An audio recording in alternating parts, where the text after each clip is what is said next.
तोरा मिले ले बोलैबौ छौरी आइमी कि ना तोरा मिले ले बोलैबौ छौरी आइमी कि ना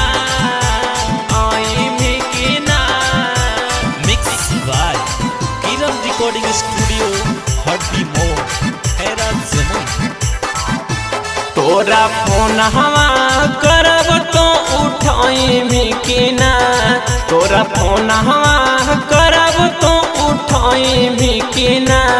तोरा मिले ले बोलैबौ छौरी आइमी कि ना तोरा मिले ले बोलैबौ छौरी आइमी कि ना अपन सैया वाला चीजावा चिखइमी कि ना अपन सैया वाला चीजावा चिखइमी कि ना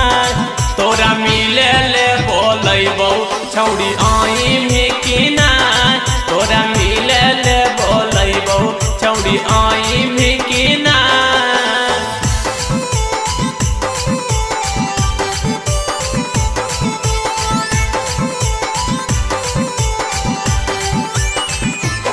तोरा मिले ले बोलैबौ छौरी आइमी कि ना तोरा मिले ले बोलैबौ छौरी आइमी कि ना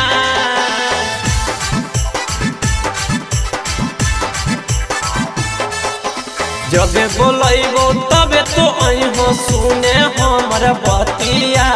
हमी तहियौ सुने गे छौरी बचपन के संगतिया जबे बोलैबौ तबे तो अइहो सुने हमरा बतिया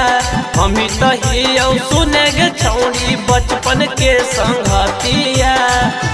कसी के बहिया में अपन तो सुतइमी कि ना कसी के बहिया में अपन तो सुतइमी कि ना तोरा मिले ले बोलैबौ छौरी आइमी कि ना तोरा मिले ले बोलैबौ छौरी आइमी कि ना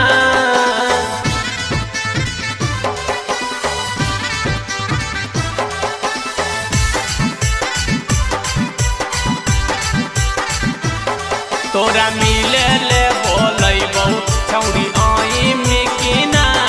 तोरा मिले ले बोलैबौ छौरी आइमी कि ना